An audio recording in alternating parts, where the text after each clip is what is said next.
అందరికీ నమస్కారం. ఈ రోజున వెంకట్ గారు రావడం జరిగింది. మీకు ప్రత్యేక కృతజ్ఞతలండి. ఈ విధంగా మన రైస్ మిల్లుకి రావడం, చాలా మంది కూడా రైస్ వాళ్ళకి ఎటువంటి రకాలలో కావాలంటే ఆ విధంగా, ఇప్పుడు బ్రౌన్ రైస్ కాబట్టి బ్రౌన్ రైస్, సింగిల్ పాలిష్ అంటే సింగిల్ పాలిష్, వైట్ రైస్ కావాలంటే వైట్ రైస్, వీటి కాకుండా వాళ్ళకి ఏ విధానంగానైనా సరే మనం ఆడిచ్చి మిల్లింగ్ చేసి ప్యాకింగ్ చేసి ట్రాన్స్పోర్ట్ చేయడం జరుగుతూ ఉంటుంది. కొంతమంది బాగా ఇంట్రెస్ట్ ఉన్నటువంటి వాళ్ళు డైరెక్ట్ మన రైస్ మిల్కి వచ్చైనా వాళ్ళకి కావాల్సినటువంటి మర పట్టించుకొని తీసుకోపోవడం అనేది ఒక సంతోషకరమైన విషయం. ఈ రోజున మనం తెలంగాణ రాష్ట్రంలో ఉన్న హనుమకొండకి, అదేవిధంగా Kandukuri FPO farmers produce organisation సంస్థకి మనం ఈరోజు రైస్ మిల్లింగ్ చేసి ప్యాకింగ్ చేసి ట్రాన్స్పోర్ట్ చేయడం జరుగుతూ ఉంటుంది. ఇంకా పొంతగాని గంగాధర్ అండి, గంగాధర్ గారు మనకి ఉదయం, మధ్యాహ్నం, సాయంత్రం 3 పూట్ల మనకి ఆడిస్తూ జరుగుతూ ఉంటుంది.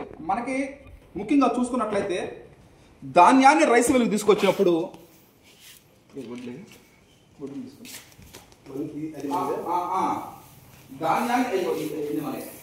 ధాన్యాన్ని రైస్ మిల్లుకి తీసుకొచ్చినప్పుడు సిటీలో ఉంటుంది మామూలుగా ఒడ్లు ధాన్యం 14% తేమ కంపల్సరీగా ఉండాలి.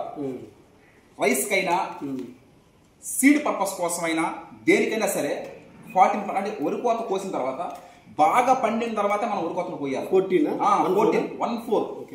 14% కన్నా ఎక్కువ ఉండకూడదు.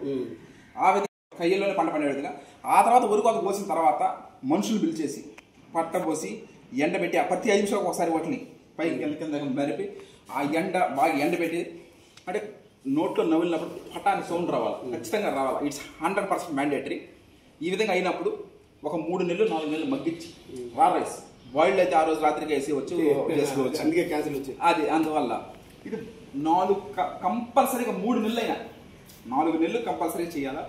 లేని పక్షులు కనీసం 3 నెలలు అయినా మనం మగ్గించాలి. మగ్గించేసిన తర్వాత ఆ తర్వాత కూడా మనం మార్చి హార్వెస్ట్ చేసామండి. మనం మార్చి, ఏప్రిల్, మే, జూన్, జూలై, ఆగస్ట్ కూడా అయిపోయింది. దాదాపు 6 మంత్స్ ఓల్డ్. మనం 4th మంత్ నుంచి తీసాం బయట. 4th మంత్ నుంచి తీసాము. ఇప్పుడు ధాన్యంలో ఫస్ట్ లేయర్ హస్క్ అని ఉంటుంది. హస్క్ అనేది రిమూవ్ అయితే మనకు వచ్చేది బ్రౌన్ రైస్. పూర్వకాలంలో రైస్ మిల్లు ఏం లేవు, దంచుకొని తినేవాళ్ళు. కాలక్రమేణా అదే దంపుడు బియ్యం, కాలక్రమేణా అదే బ్రౌన్ రైస్. అది ఫస్ట్ లేయర్ పోతే మనకు వచ్చేది బ్రౌన్ రైస్. నెక్స్ట్ 2 లేయర్లు పోతాయి, హస్క్, బ్రాన్ 2 లేయర్లు పోతాయి. మనకు వచ్చేది ఏంటంటే సింగిల్ పాలిష్డ్ రైస్, ఒంటి పొట్టు బియ్యం. ఎక్కువగా ఇప్పుడు మన భారతదేశం అన్నపూర్ణ దేశం. ఎక్కువగా మన రైస్ ఇప్పుడంటే మారిపోయిన కానీ మిల్లెట్స్ అని అదని ఇదని వచ్చింది కానీ పిజ్జాలు, బర్గర్లు. ఒకప్పుడు భారతదేశం అన్నపూర్ణ దేశం, అంటే అన్నం తిండి మన జీవనం సాగించేవాళ్ళు మన పూర్వీకులు. ఆ తర్వాత సింగిల్ పాలిష్ అంటే ఒంటి పొట్టు బియ్యం. నెక్స్ట్ హస్క్, బ్రాను, జర్మ్ 3 లేయర్లు పోతాయి. అప్పుడు మనకు వచ్చేది వైట్ రైస్. మన భారతదేశంలో ఎక్కువగా తినే రైస్ వైట్ రైస్ తింటా ఉంటారు. ఇది అంటే ఆ రోజుల్లో అంటే హార్డ్ వర్కింగ్ ఆ విధంగా ఉండేది, ఆ విధంగా మనిషి ఉండేది.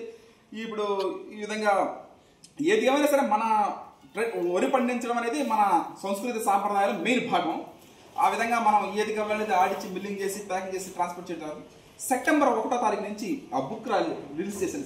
అసలు CVR మెథడ్ ఫార్మింగ్ అంటే ఏమిటి, CVR మెథడ్ ఫార్మింగ్ లో మనం ఏం చేసాము, అసలు ఏ విధంగా పంట పండిస్తున్నాము, వరి సాగు ఏ విధంగా చేయాలి CVR, దాని గురించి, మార్కెటింగ్ గురించి ప్రతి ఒక్కటి అణువణు నేను రాశాను. అది మీకు పంపిస్తాను. నేను సెప్టెంబర్ 1వ తారీఖు నేను దాన్ని రెడీ చేయగా నేను మీకు పంపిస్తాను తప్పకుండా. ఓకే అండి, మీరు రైస్ మిల్క్ రావడం మాకు ప్రత్యేక సంతోషంగా ఉంది. రైట్ అండి.